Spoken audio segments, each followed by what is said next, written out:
People keep asking how we cook up our steaks. So today we have a Dynasty certified Piedmontese ribeye that we're gonna cook up along with some fillets. And in addition to that, I got some sliders. I'm gonna cook all that up, show you guys how I cook it. I'm gonna put the Tomahawk ribeye in here and I'm gonna stuff it in my oven over there. And then I'm gonna finish it on my grill that's over there. If you want a discount, if you want 25% off of certified Piedmontese, the code is just Mark Bell. Utilize that at checkout and get 25% off. If you're doing over $100, you're also gonna get free shipping. The leanest cuts of meat, when you compare them to other cuts of meat, they're very, very lean. We are trying to get fat. We are trying to not get fat. We're trying to get fat through our diet. And we're trying to get fatty meats. However, you know, sometimes a giant surplus of energy like that is going to make it very difficult for you to lose weight. And so when you buy a Tomahawk ribeye from them, obviously you can see there's fat on there, but it's not so overly marbled with fat that it's going to be something that might slow down your progress. But you can also get fatter stuff from them. Like these sliders are 80-20, just like some normal beef, but these fillets are super lean. You know, check out their website and look at some of the stats on there. Let me see if you can see some of these stats here. They're just kind of small. So let me see what I can kind of zoom in on and find, because sometimes through video, it's not easy to see some of the numbers, but yeah, I think you can see most of what's going on right there. That's for the ribeye, and this is for the fillet. In comparison to other ribeyes and other fillets, this stuff is extremely lean. Anyway, gonna be cooking this up. This is how I'm breaking my fast for today. And oh, I almost forgot. I got some boner broth heating up here on the stove. I'm a little bit weird about the microwave. I'm not a huge fan of microwaving stuff, so we're not doing that. We're heating it up on the stove, and I will use a microwave here and there. And then the next thing that we're gonna be putting in is we got some Kerrygold butter. I showed you guys previously how I make this, throwing in some eggs as well. And then what's different about today's mixture is we got some Braunschweiger, which is, whoops, Braunschweiger, there you go, we got some Braunschweiger, look at that. We got some of that to throw in there. We got some of that, we got some of that. And those people that are having trouble with pooping, you might wanna get some gelatin. I'm gonna mix in just 1 teaspoon of gelatin in there. And you know, that's gonna kind of help kind of solidify. And I don't have any problems with going to the bathroom, but I like using gelatin. It gels it together just a little bit. And then in addition to that, glycine can also help whether you're having trouble, no matter what your problems are in terms of your digestion. Bone broth can assist, can help in many things when it comes to helping and assisting your digestive system. So if you have diarrhea, you're gonna wanna look into finding some collagen, some bone broth, some glycine. Those types of things are gonna really help. Can't wait to cook this stuff up. My mouth is starting to water. We're 2 weeks in to World Carnivore Month, and today is the last day of 1 meal a day. Gonna let you guys know a little bit more about that in a few minutes. All right, so another episode here of Smelly's Kitchen. I guess every time I cook, it's just turned into Smelly's Kitchen, but I got a Tomahawk ribeye here today from Certified Piedmontese, and we're gonna salt it. We're gonna get a good amount of salt all over this bad boy. We're also gonna let it sit here for a little while. It's already been out for maybe about 10 minutes or so, sitting here on the counter, but we're gonna let it sit here for maybe about 20 minutes, try to get it down. It's still pretty cold, so we're gonna try to get it down to like room temperature, get more salt on it. We wanna let that salt really kind of sink in there.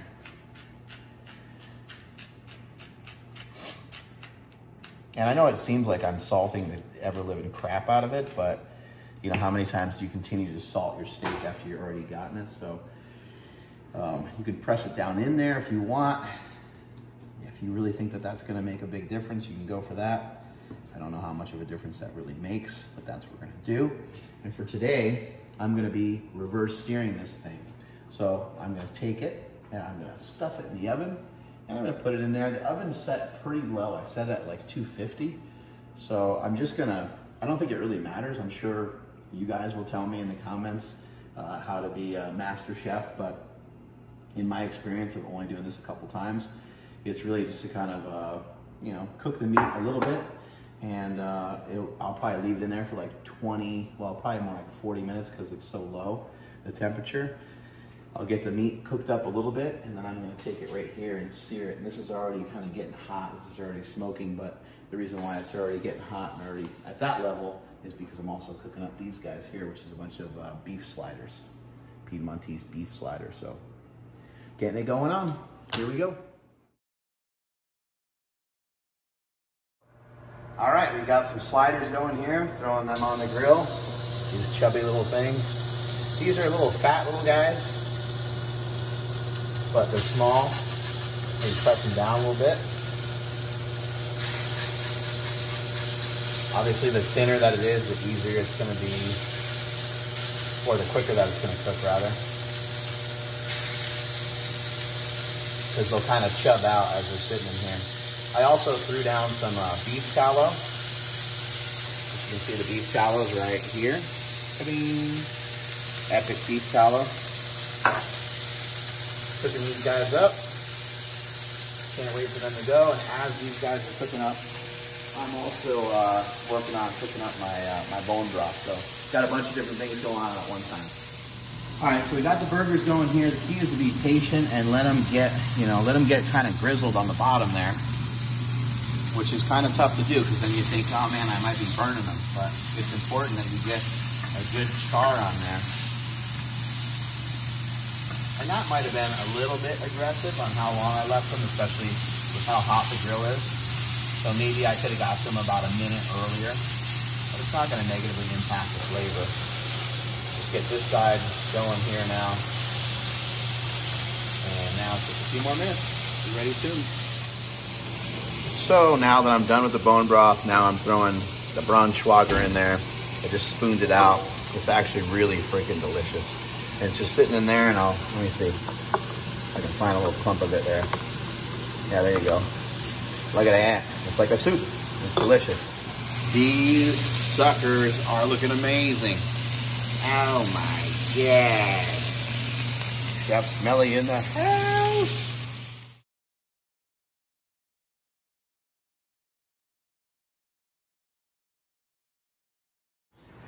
Let's see what's going on with this ribeye. Oh my God. Look at that ribeye. Tomahawk, baby. Tomahawk chop. Looking good. So the reason I put this Braunschweiger in there from US Wellness Meats, the reason why I put it in the bone broth, well, it just tastes delicious in the bone broth, but I can eat it this way if I want. It tastes really good. But the main ingredient, well, the main ingredient is beef. But the next thing on the list is beef liver. And so liver is nature's multivitamin. I'm gonna chop these burgers, gonna like chop into them so we can see how they were prepared. There we go, I'm trying to get a shot of them there. There they are. And we're gonna take a look. They're looking delicious. Got that POV camera going here. Let's see what we got. Let's cut into one of these little suckers. Got some bone broth on there. By the way, I love dipping my food in bone broth. I love dipping steak in bone broth. That looks perfect. Look at that. That looks awesome. We got a little pinkness in there. And now, here we go. Gonna give her a shot.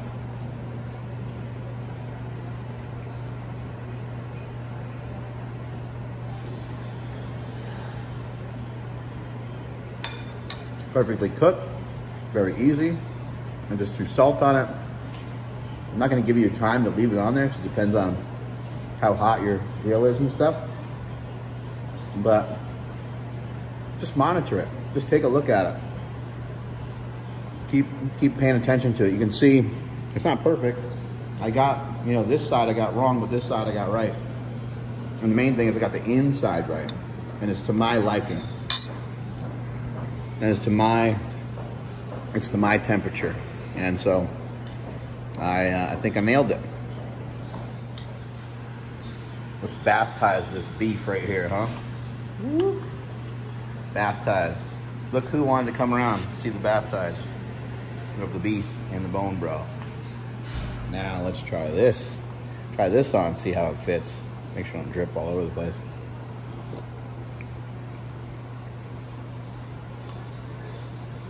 Outstanding. Adding butter and salt to beef. Delicious.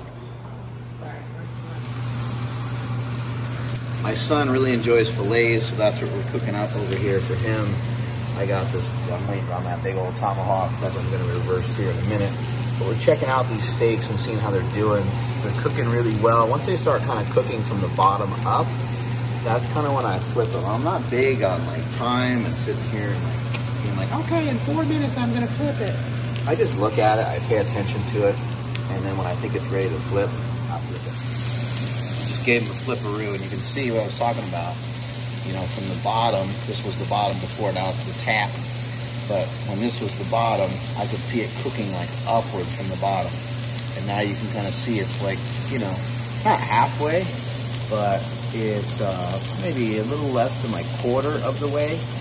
And now we're gonna get the bottom, and we're gonna wait for the bottom to creep up. And when the bottom creeps up, then that middle part still stays the same. That's when we know when we're on the right track. So that's how we're gauging it. The grill is up pretty high. 450. So we want to check these guys. Little poke,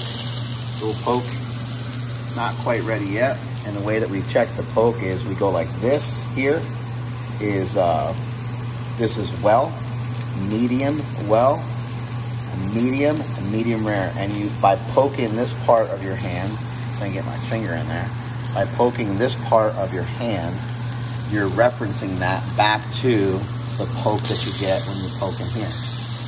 Like, this is really close to being done. It feels the way that I want to get it for a for kind of like a medium rare. Whoop, whoop, like that. These steaks are absolutely perfect. I'm gonna put a top on it for a little bit and just kind of like let it rest. We need to let it rest for about 10 minutes or so. Even like 5 minutes might be okay, but we're gonna let it sit because it's still cooking as it's sitting here. But I think those bad boys came out amazing.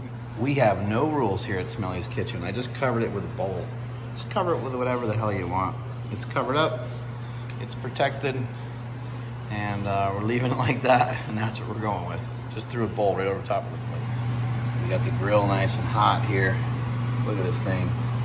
Now we're gonna throw the big guy on there. So here we go. Everybody ready for this?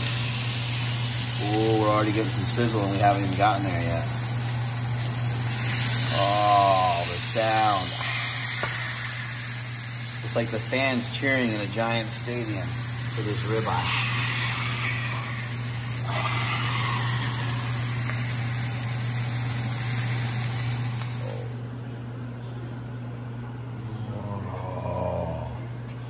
Look at this thing, huh? A masterpiece. Not bad, Smelly. Not bad. I'm going to add some extra vitamins and minerals to this slab of beef today. Gonna add this garnish right here. Gotta get your colors. Gonna get that guy in there. Gonna put this over here this way, and make sure we get some of this over here, dressing up the plate a little bit, making it look a little bit more fancy. And now it has all the nutrients and everything I need to thrive and survive and to kick some ass and be jacked and to be tan and to be devastating everybody. Looking amazing. Look at that.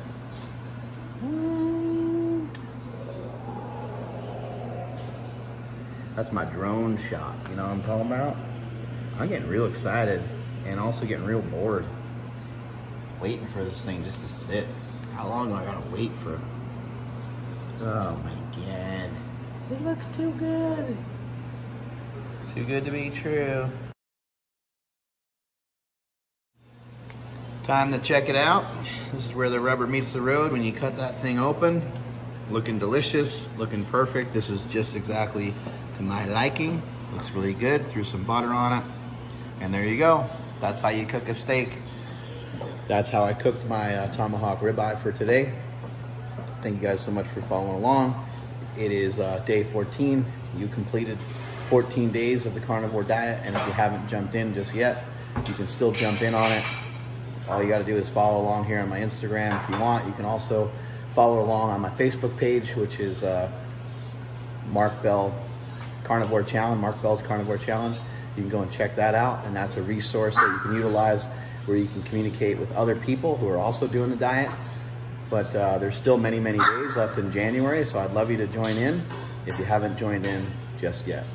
I had a great day. I podcasted, I lifted, I got a lot of stuff done, got in my 10-minute walks, and just blasting out the rest of the day with some bone broth and some steak and some burgers. I like to really have kind of an epic eating window, which is usually only like an hour, maybe 2 hours. Today it was more like 2 hours for my one meal a day. Anyway, that's 7 days of one meal a day. I did like it quite a bit, but the thing that I didn't like about it is that I felt like it was kind of suffering when I was fasting, and it was also suffering when I was eating because I had to stuff myself so much. So I'm looking forward to going back to eating 2 meals a day, which I will probably do tomorrow, and I'll probably kind of carry that out for the rest of the month. And if I feel like eating a third time, I might do that as well. But I am a big fan and big proponent of intermittent fasting as well. I usually fast for about 16 hours every single day. During this time period, during this week, it was more like a 23 or 22-hour fast nearly every single day. Strength is never a weakness, weakness never a strength. Catch y'all later.